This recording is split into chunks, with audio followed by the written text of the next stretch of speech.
Hello and welcome.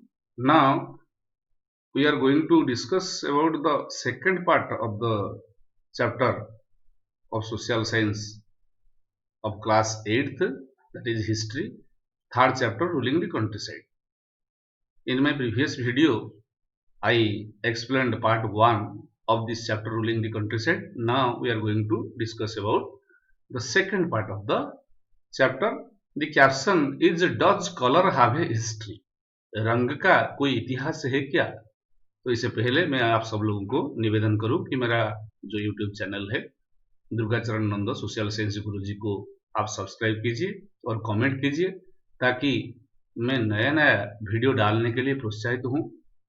इसलिए मुझे प्रोत्साहन देने के लिए आप सब लोगों को ये आग्रह है कि आप मेरा YouTube चैनल को सब्सक्राइब करें ताकि बार बार ऐसे बढ़िया बढ़िया एजुकेशनल वीडियो मैं आपके सामने ला सकूं। तो चलिए चलते हैं, चर्चा करते हैं आज का जो topic ruling the countryside part 2। आप लोगों को ये दिखाया जाता है, आप देख सकते हैं दो डिजाइन है कपड़े के ऊपर। एक Morris cotton print, late 19th century, ये भारत से बनाया जाता था और इंग्लैंड भेजा जाता था, और एक कलमकारी प्रिंट जो कि साउथ इंडिया में बनाया जाता था। ये दोनों में एक ही कलर लगता है, ये कलर है ब्लू कलर, और ब्लू का जो डीप ब्लू है उसे इंडिगो कहा जाता है। तो यूरोप के लिए क्रॉप, इसको हम चर्चा करेंगे। By the late 18th century the company was also trying to expand the cultivation of opium and indigo. China में बेचने के लिए अफीम और भारत में इंडिगो प्रोड्यूस करके उसको इंग्लैंड भेजने के लिए कंपनी, ईस्ट इंडिया कंपनी सोचता रहता था। In the subsequent 150 years the British also persuaded or forced the cultivators to produce other crops like jute, tea, sugarcane, cotton, wheat and rice to be supplied to Europe. ये सब जो फसल है इसे कहा जाता है प्लांटेशन क्रॉप्स, क्योंकि ये बड़े पैमाने पर किया जाता है, इससे ज्यादा इन्वेस्टमेंट लगता है और प्रोडक्शन भी हाई होता है ताकि उसको बेच के ब्रिटिश पैसा कमाए। इसलिए ब्रिटिश सरकार, जो कि एक व्यापारिक सरकार था, it was a commercial government, so it tried to cultivate more and more areas in India this type of plantation crops so that it could earn too much profit. For that reason only they started doing all these plantation crops in India. उसी समय artificial रंग या artificial colour नहीं निकलता था। At that time there is no development of technology to produce artificial colour which is prevalent nowadays. आजकल जैसे आप लोग देखा होगा जितने कलर लगते हैं वो सब कृत्रिम रंग है, मतलब आर्टिफिशियल कलर है। तब तक ऐसा नहीं होता था, नेचुरल कलर का इस्तेमाल होता था। ये जो इंडिगो है, आप जानते होंगे कि जो इंद्रधनुष में जो 7 रंग है, ये रंग में से इंडिगो एक स्पेसिफिक कलर भी है विव गियर में। तो इसमें जो इंडिगो है ये देता है deep blue colour. Tropical climate ये फसल के लिए बेहतर होता है। By the 13th century Indian indigo was being used in Italy, France and Britain, क्योंकि इटली, फ्रांस, ब्रिटेन की जो कपड़ा कारखाना है या जो हाथ से लोग कपड़ा का बुनवाई करते थे, वहां पर वो लोग इंडिगो को ज्यादा चाहते थे। But the price of the Indigo was very high and hence A small amount of Indian Indigo could reach the European market. भारतीय ये जो नीली है, नीला, ये ज्यादा पैसा लगता था, ज्यादा पैसा, कीमत उसका ज्यादा होता था, इसीलिए यूरोप मार्केट को ये कम जाता था। यूरोप में तो लोग क्या इस्तेमाल करते थे, जो कपड़ा का बुनवाई करते थे, वो ओड इस्तेमाल करते थे। Woad was another plant which was used for making violet and blue dye. Indigo deep blue था, ये वायोलेट और ब्लू डाई था। ओड प्लांट टेम्परेट जोन में, मतलब जो समशीतोष्ण सममंडल में खेती किया जाता था और यूरोप में इजीली अवेलेबल होता था। ट्रॉपिकल क्लाइमेट में इंडिगो होता था। तो ओड इटली का उत्तरी दिशा में होता था और दक्षिण फ्रांस में होता था, जर्मनी के कुछ क्षेत्र में होता था और ब्रिटेन में भी होता था। ओड जो था, ओड का कलर इतना अच्छा नहीं था। Woad was producing very dull colour, it was not suitable for the textile industrialists, and especially the textile producers, they did not like wood because it was producing very pale and dull color.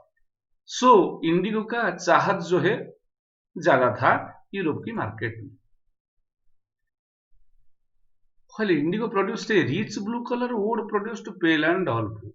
By the 17th century, European cloth producers pressurized their government to relax the ban on indigo import, क्योंकि Indigo import के ऊपर import tax लगता था ज्यादा।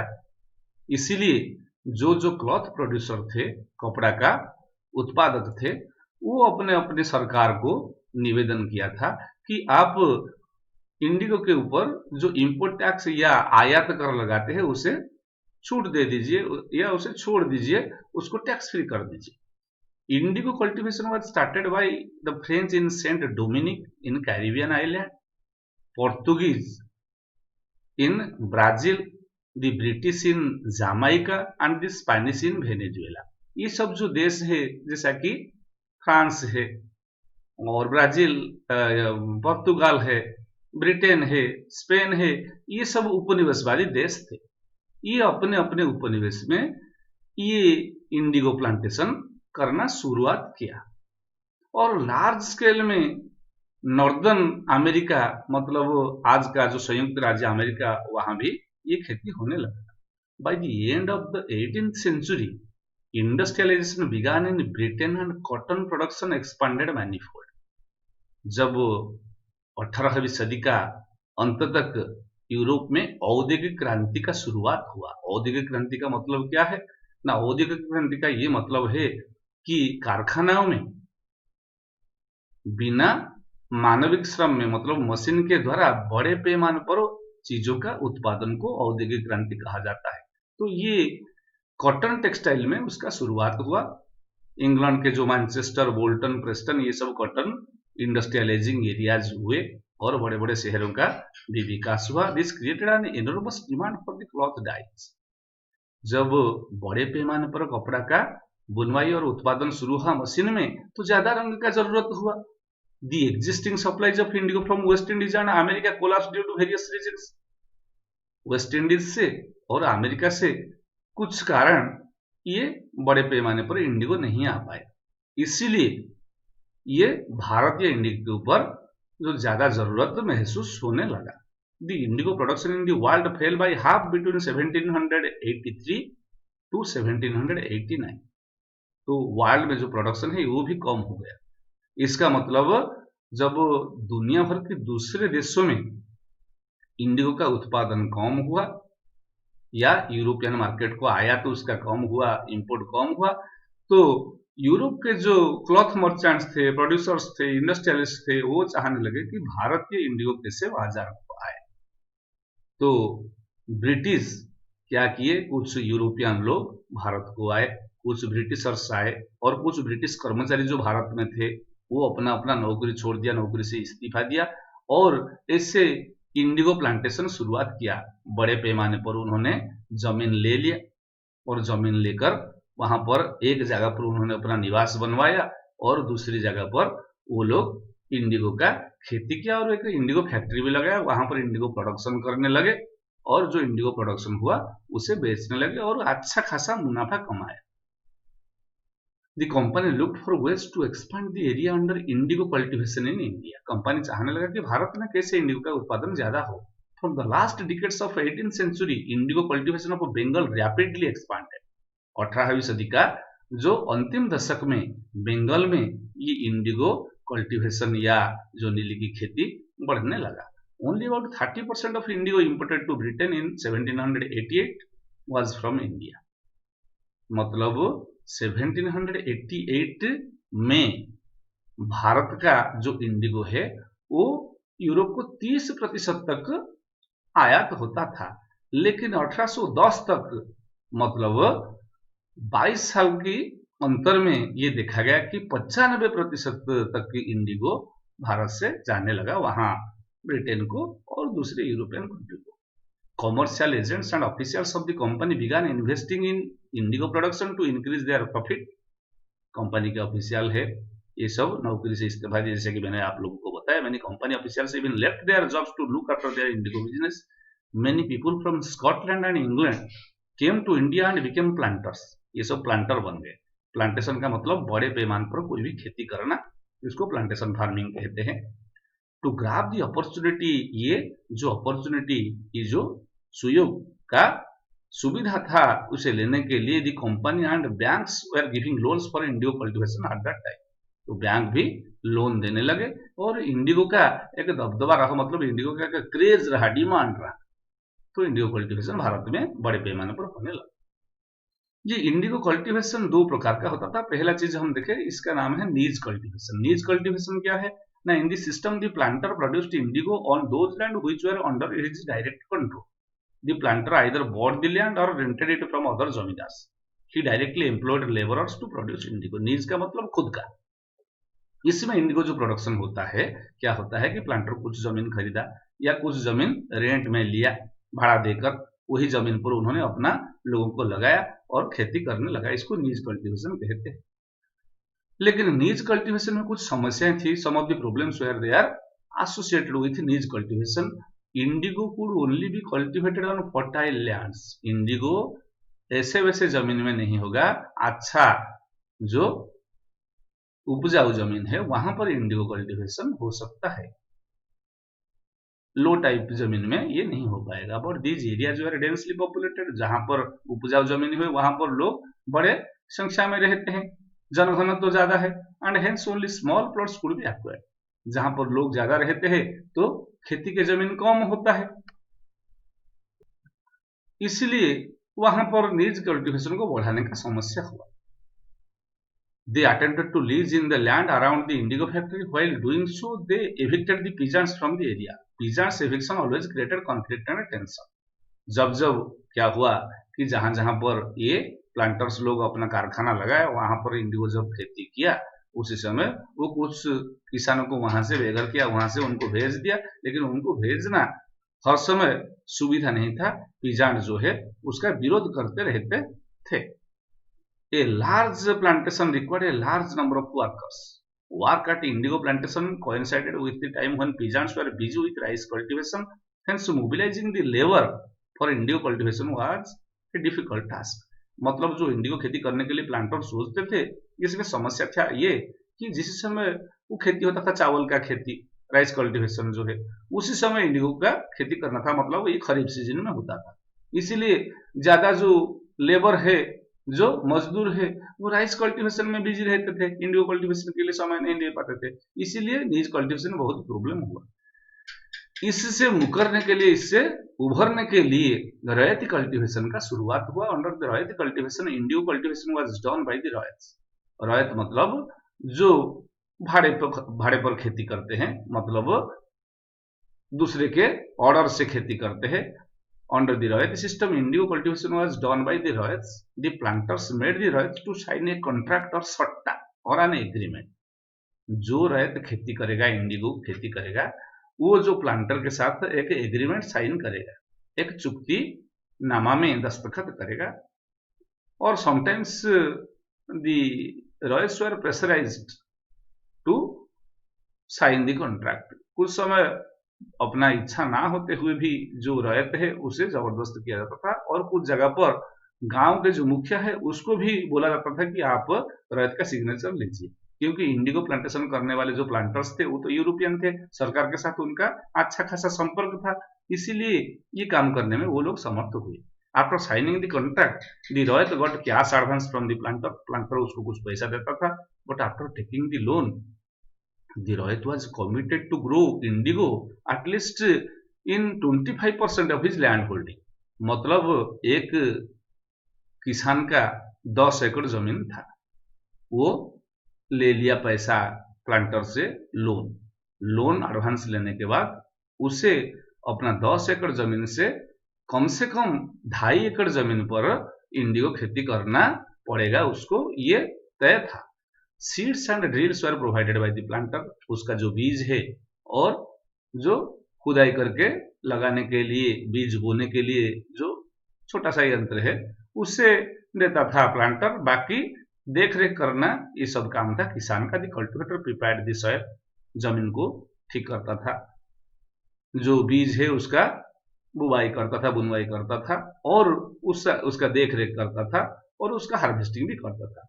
But the planter brought Indigo at low prices, planter जो है Indigo को खरीदता था कम पैसे में, and hence the Rait were always in डेब्ट ट्रैप, क्योंकि एक बार कोई रैत लोन ले लिया मतलब वो कभी भी लोन का चुकता नहीं कर पाएगा, क्योंकि जो पैसा में वो बेचता था इंडिगो, उसी पैसे से वो कभी भी अपना लोन का पूरा क्लियरेंस नहीं कर पाता था।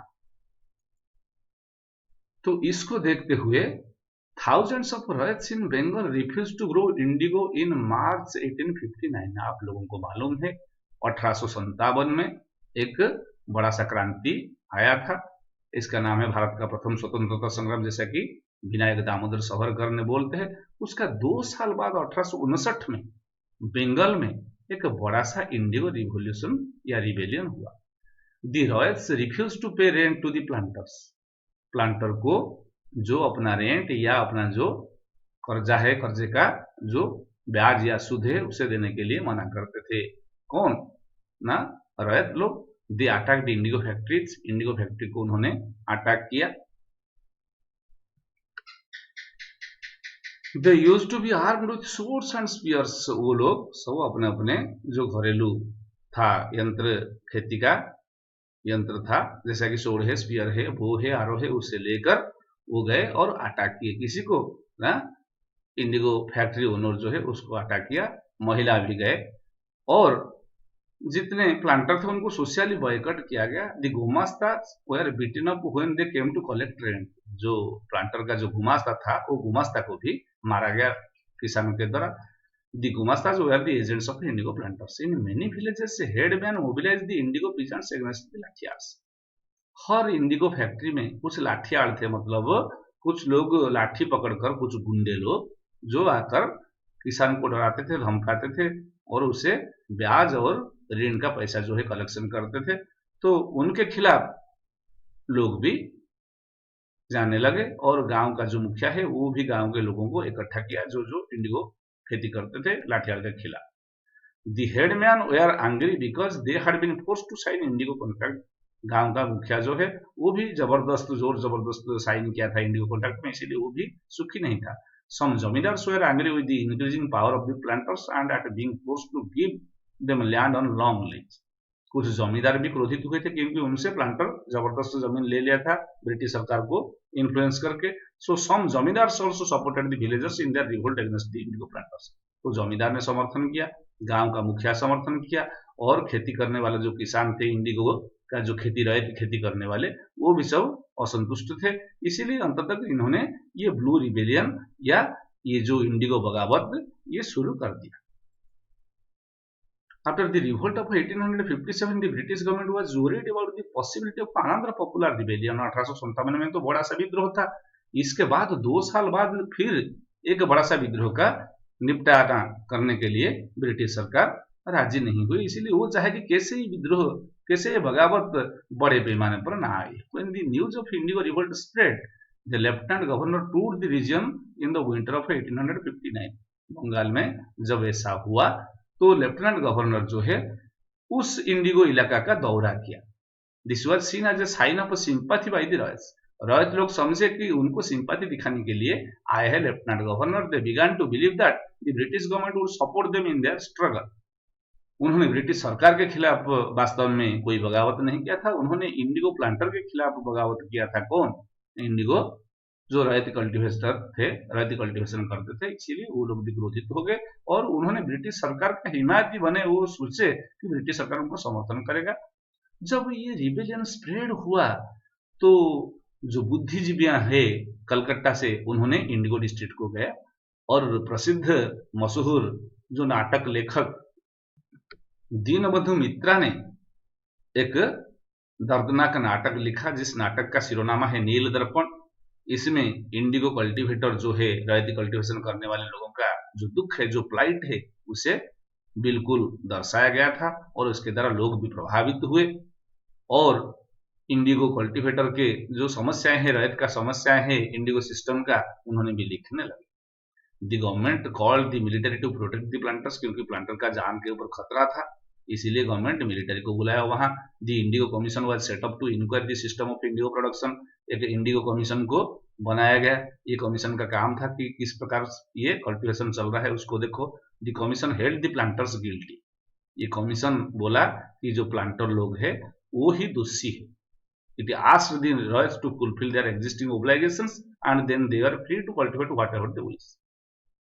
उनको बोला गया कि जो कल्टीवेटर है वो 1 साल के लिए खेती करे, वो 1 साल के लिए खेती करे और आगे जाकर खेती कर सकते हैं या ना कर सकते हैं, ये उनका मर्जी पर निर्भर था।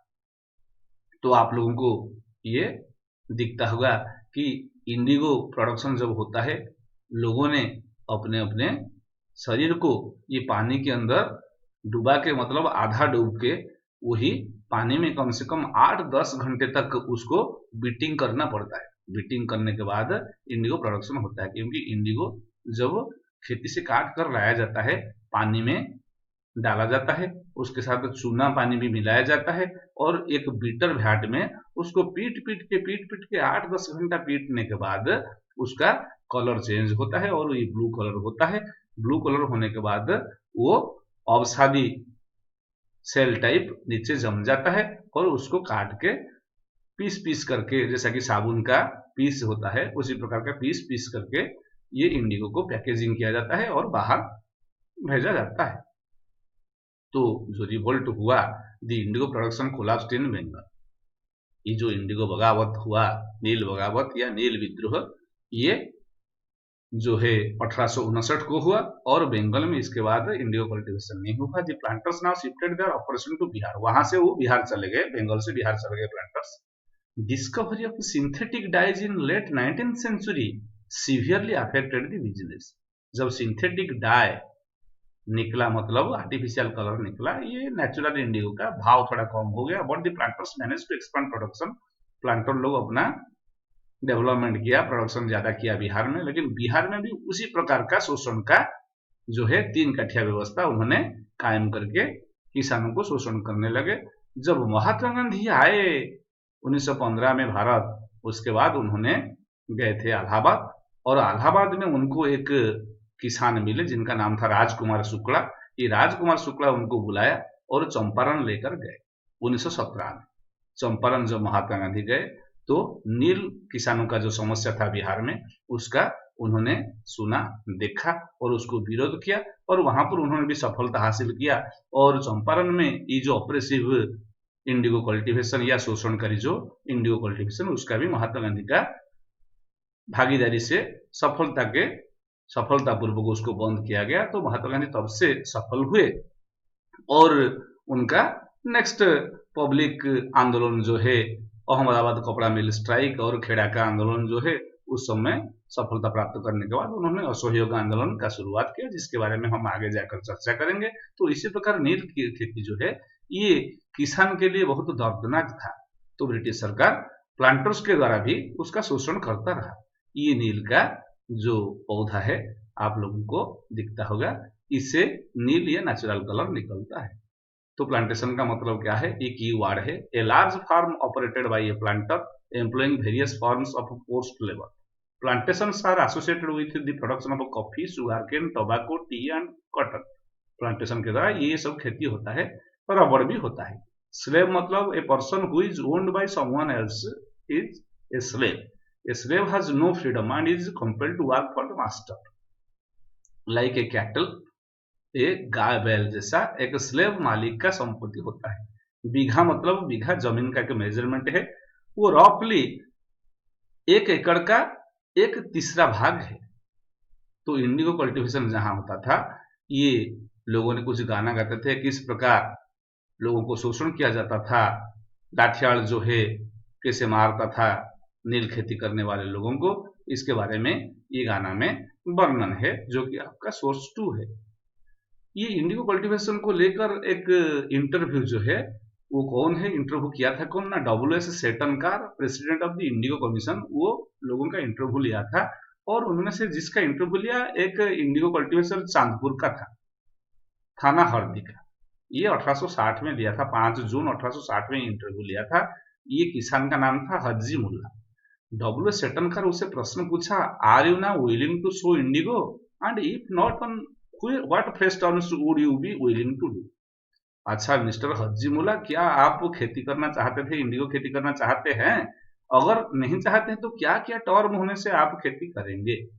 मतलब आप तो नहीं चाहते हैं क्योंकि बगावत किए हैं, लेकिन क्या क्या होने से आप खेती करेंगे? फौजी मुल्ला बोलता है, I am not willing to sow, मैं नहीं चाहता हूँ ये इंडिगो खेती करने के लिए, and I do not know what that any fresh term would satisfy me, मैं कोई भी टर्म मुझे सेटिस्फाई करेगा ये हम नहीं सोचते हैं। तो फिर पूछा जाता है उससे, would you not be willing to sow at a rupee bundle? आपको 10 पैसा दिया जाता है एक बंडल के लिए, अगर आपको 10 गुना दिया जाए, 1 रुपया दिया जाए। हज्जी मुल्ला का उत्तर देखिए, बड़ा रोचक उत्तर है, दिलचस्प उत्तर है। नो आई वुड नॉट, ना ना मैं कभी भी नहीं खेती करूंगा इंडिगो खेती। Rather than sow indigo, indigo खेती करने के बजाय I will go to another country, में दूसरा देश को चला जाऊंगा। I would rather beg than to sow indigo, मैं भीख मांग सकता हूं लेकिन कभी भी इंडिगो का खेती नहीं करूंगा। तो इससे ये स्पष्ट होता है, ये जो इंटरव्यू से स्पष्ट होता है किस प्रकार किसान ये इंडिगो खेती से अपना जान छुड़ाना चाहते थे, अपना काम छुड़ाना चाहते थे, क्योंकि ये वेरी ऑप्रेसिव था। ये वेस्ट इंडीज में भी इस प्रकार आप लोग देखते होंगे, वेस्ट इंडीज में भी इसी प्रकार स्लेव के द्वारा, दासों के द्वारा इंडिगो खेती होता था। वहां पर मास्टर सुपरवाइज करता था और जो काम में थोड़ा थोड़ा ढीला करता था उसको मारता था, कोड़े में मारता था। तो इसी प्रकार ये इंडिगो खेती दुनिया भर में जो जो कॉलोनाइज कंट्री में जहां जहां उपनिवेशवादी देशों ने किया था अपना अपना उपनिवेश में, वहां पर भी समस्या पैदा होता था और लोग रुष्ट होते थे। अंत तक उसका जब आर्टिफिशियल डाई या सिंथेटिक डाई निकला, ये समस्या दूर हुआ। तो ये चैप्टर में हम पढ़े किस प्रकार एक उपनिवेशवादी शक्ति भारत में आकर अपना व्यापारिक कामकाज शुरू किया और उससे राज्य प्राप्त किया फ्रॉम ट्रेड टू टेरिटरी, और ट्रेड टू टेरिटरी पाने के बाद वो किस प्रकार भारत के शासन में राजस्व का आदाय किया और कैसे खेती किया, इसके बारे में हम चर्चा किए। और आप लोग पढ़ते रहिए और फॉलो करते रहिए मेरा जो यूट्यूब चैनल दुर्गाचरण नंदो सोशल साइंस गुरुजी। और तब तक के लिए सब लोग को धन्यवाद, शुभ रात्रि, धन्यवाद, थैंक यू वेरी मच।